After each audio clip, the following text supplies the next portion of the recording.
If you're someone who works out, then you need to know this one thing to know whether or not your workouts are actually doing something.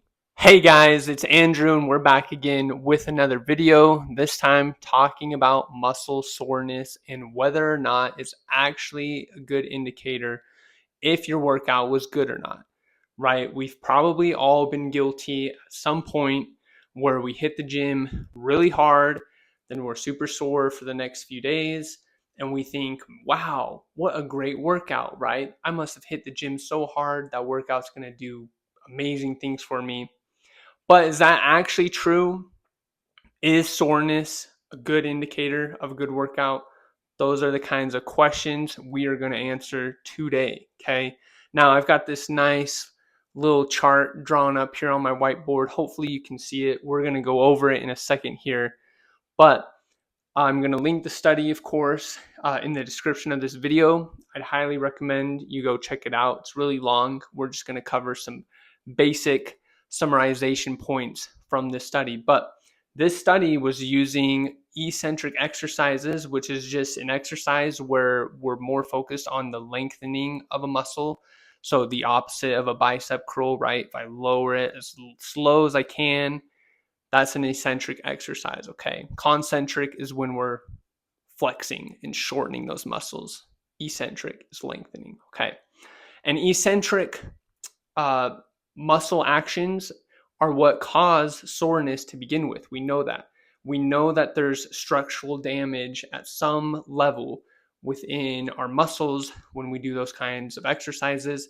It's also important to understand that a large part of what causes soreness is simply a novel or a new exercise, right?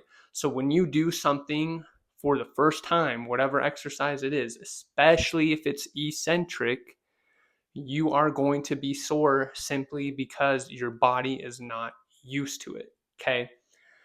That also goes to say I should probably mention that as you continue to do exercises, you will adapt and you will not get sore over time. Okay, it will get better. Soreness can go away.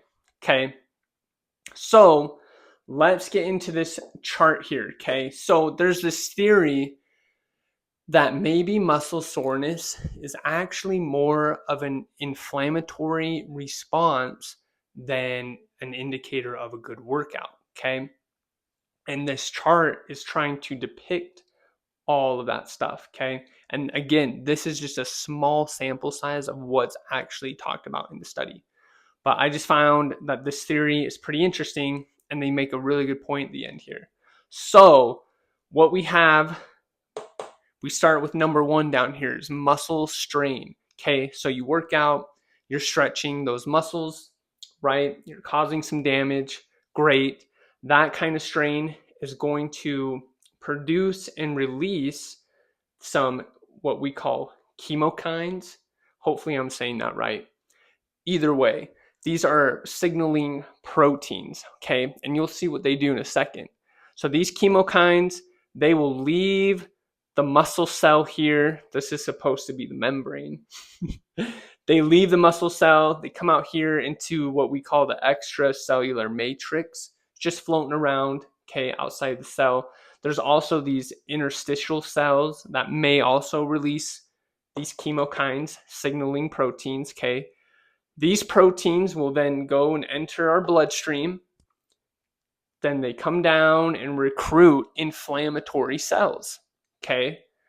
Now, these inflammatory cells will enter again in the extracellular matrix and they will produce and release what we call these chemical mediators. And these are just abbreviations. BDK, PTG2 are some of the examples they gave.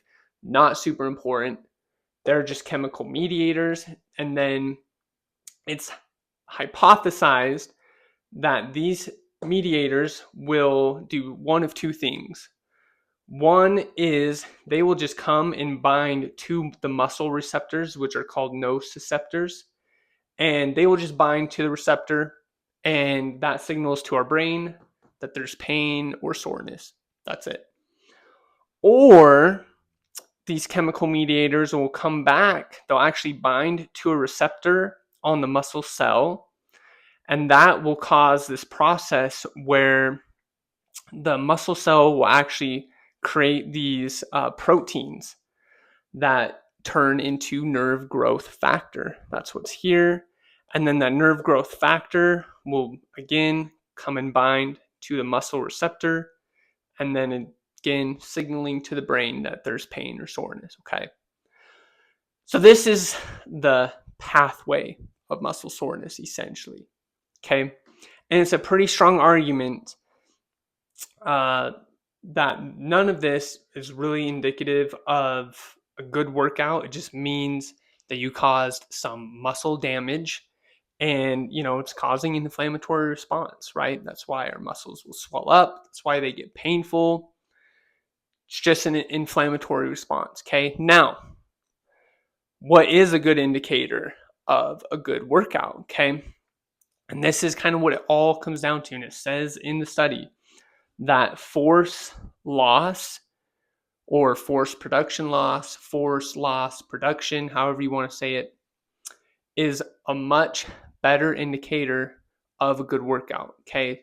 Meaning, if you go hit the gym hard, let's say you do whatever exercises to failure, the next day, if you truly hit the gym hard, you should not be able to hit it as hard that next day or even the day after that. Okay. If you were truly hitting it as hard as you could, right? So, force loss, or another term that I like to use, is performance. So, maybe you go have a really good workout. The next day, you try to go play a sport or do something, and it's just a lot harder than it should be, right? You can't jump as high, can't run as fast, things like that. That would be a good indicator that you hit the gym pretty hard and you had a good workout, and it's probably going to cause some good adaptations. Okay.